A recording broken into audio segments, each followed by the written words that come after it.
नमस्कार, मैं भोला यादव। आज आपको क्लास 12 केमिस्ट्री में हम 15वें वर्ग के तत्व के बारे में बताएंगे।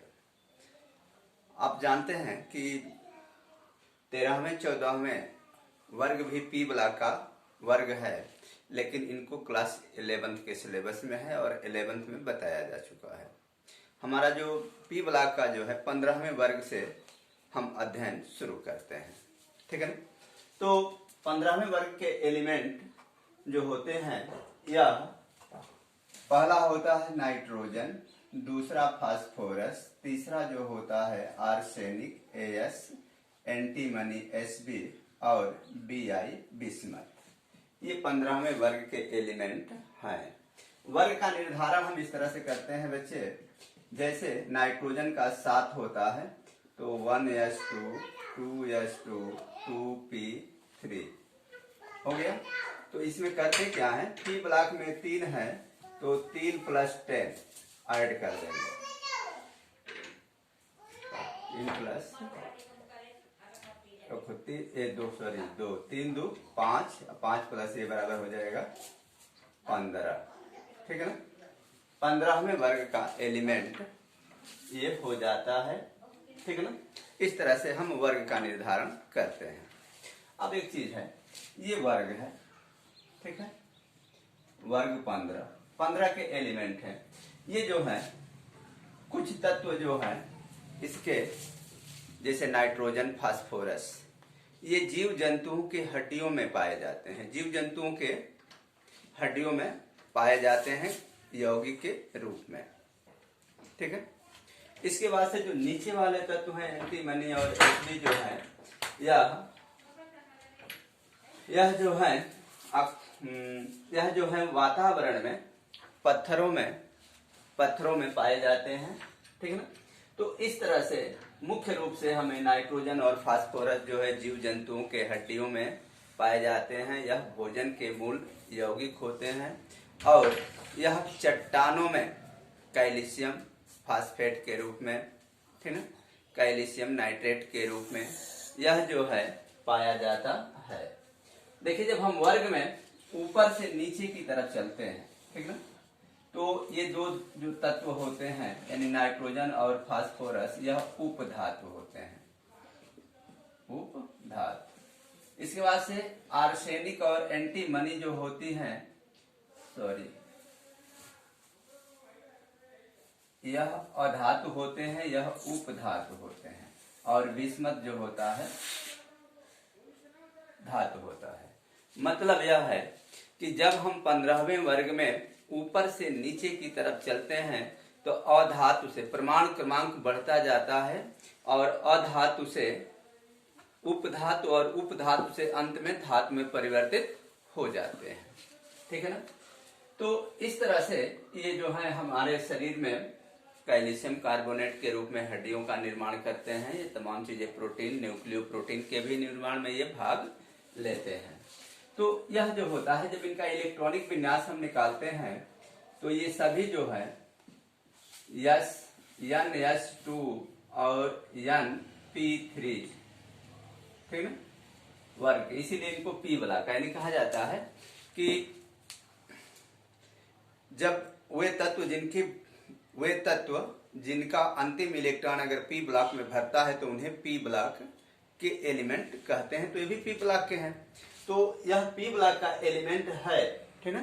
तो इस तरह से इनका इलेक्ट्रॉनिक विन्यास जब हम निकालेंगे तो सभी जो है पी ब्लॉक में आते हैं, इसलिए इनको पी ब्लॉक वर्ग 15 का कहा जाता है, ठीक है।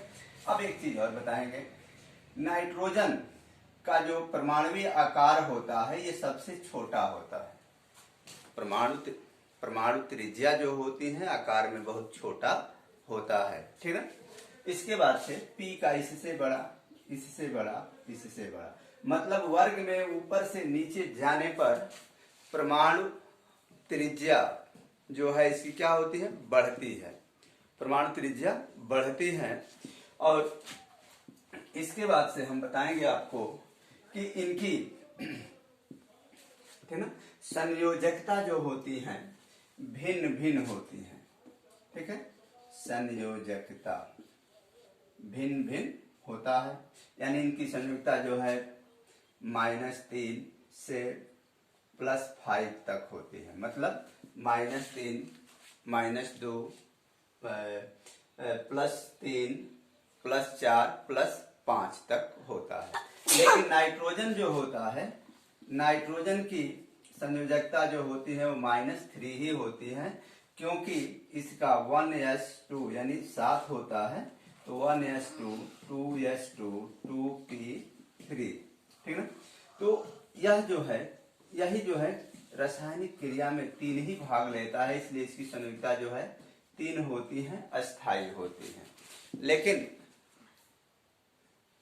ठीक है, इसके बाद से जब इसका फास्फोरस होता है, इसकी संयोजकता 5 होती है, ठीक है, यानी 15 होता है। तो इसको जब हम निकालेंगे 1s2, 2s2, 2p6, 3s2, 3p3, ठीक है। तो यह जो होता है इसकी 5 होती है, और 5 होने का कारण होता है कि इसके अगले कोष में d ऑर्बिटल उपस्थित न होते हुए भी एक्साइटेड अवस्था में, उत्तेजित अवस्था में p का इलेक्ट्रॉन जो है d ऑर्बिटल में भर जाता है।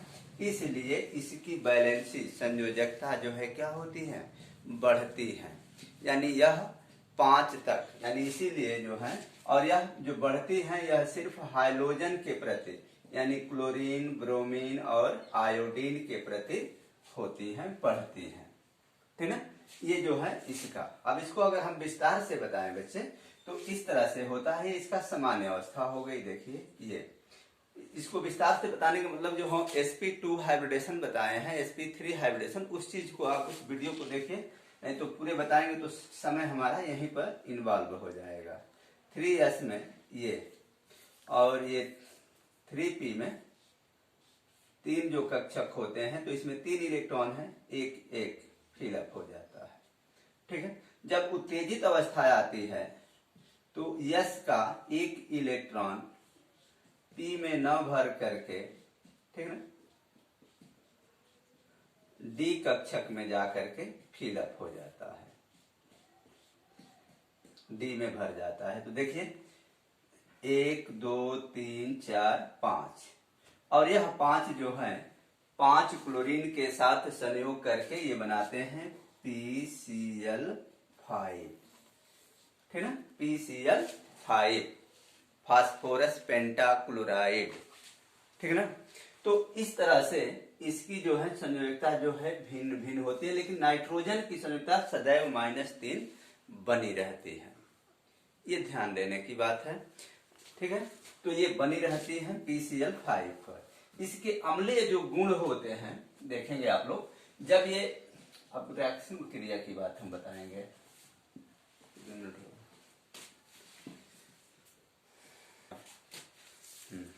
बच्चे देखिए इसकी आयन त्रिज्या, ठीक है ना, आयनन त्रिज्या, ठीक है ना। आयन त्रिज्या जब हम वर्ग से ऊपर से नीचे की ओर जाते हैं तो क्या होती है, बढ़ती है।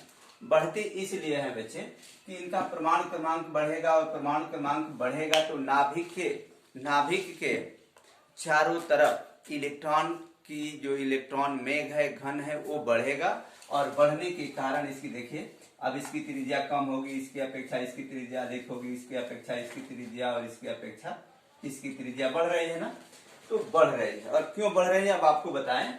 नाइट्रोजन के बाहरी कोश में कितना होता है, मान लीजिए कि नाइट्रोजन का नाभिक है, ठीक है ना, ये KL, ठीक है ना, तो ये हो गया K में 2 इलेक्ट्रॉन और इसमें 5 इलेक्ट्रॉन, ठीक है, तो बढ़ गई। अब ये नाइट्रोजन का हो गया। अब हम फास्फोरस का 15 होता है, यानी इसके बाहरी कोश में जो होगा नाभिक के, देखिए 2 और ये 3, यानी 2, 8, 5, तो ये दूरी हो गई, यहां से बढ़ गई, तो त्रिज्या बढ़ रही है ना, यानी परमाणु क्रमांक ज्यो ज्यो बढ़ रहा है त्यों त्यों इसकी त्रिज्या जो है परमाणु क्रमांक की बढ़ती जाएगी, यानी इलेक्ट्रॉन की दूरी कोषों की बढ़ेगी, जिसके कारण ये बढ़ता जाएगा। इसके बाद से होता है वैसे आयनन एक मिनट, आयनन एंथैल्पी। एंथैल्पी, आयनन एंथैल्पी का मतलब होता है कि ये परमाणु अपने बाह्य कोश से इलेक्ट्रॉन को रिलीज निकालने में जितनी ऊर्जा व्यय करते हैं वही उसकी आयनन एंथैल्पी कहलाती है। तो ये सभी ऋणायन होते हैं, बड़े रेयर चीजों में अपने इलेक्ट्रॉन को ये क्या करते हैं, अपने नाभिक से ट्रांसफर करते हैं, ठीक ना। तो लेकिन जब हम वर्ग में ऊपर से नीचे चलेंगे तो ये क्या होगा, घटेगी। यानी यह आयन ऊर्जा कम एनर्जी पर ही, अगर ये 15 पर, नाइट्रोजन 15 जूल ऊर्जा पर अगर इलेक्ट्रॉन का परित्याग कर रहा है तो फास्फोरस 12 पे करेगा, आर्सेनिक 10 पे करेगा, Sb जो है 8 पे और ये बिस्मथ 6 पे। घट रहा है ना। इस तरह से एनर्जी जो है घटती जाती है अपने इलेक्ट्रॉन के रिलीज करने पे। तो ये होता है आयनन एंथैल्पी। इसके बाद से क्वथनांक होता है। क्वथनांक का मतलब होता है गैस के रूप में, इनको हिट करने पर, गर्म करने पर। तो कह रहा है कि ये उसे वर्ग में ऊपर से नीचे जाने पर इनका क्वथनांक बढ़ता है, मतलब अब इसके ठीक अपोजिट हो जाएगा। अपोजिट यह का मतलब हुआ बच्चे कि अगर ये 5 डिग्री ताप पर अपने इलेक्ट्रॉन वाष्पित हो जाता है नाइट्रोजन, तो ये 10 पे होगा, ये 15 पे होगा, ये 20 पे होगा और ये 25 पे। टेम्परेचर बढ़ेगा और ये वाष्पित अवस्था में चलते जाएंगे। गलनांक का मतलब होता है कि ठोस से द्रव में कन्वर्जन होना। तो ये नाइट्रोजन से फास्फोरस तक बढ़ता है और यहां से फिर इसका घटता है, 2 अवस्थाएं प्रदर्शित करता है, ठीक है ना। तो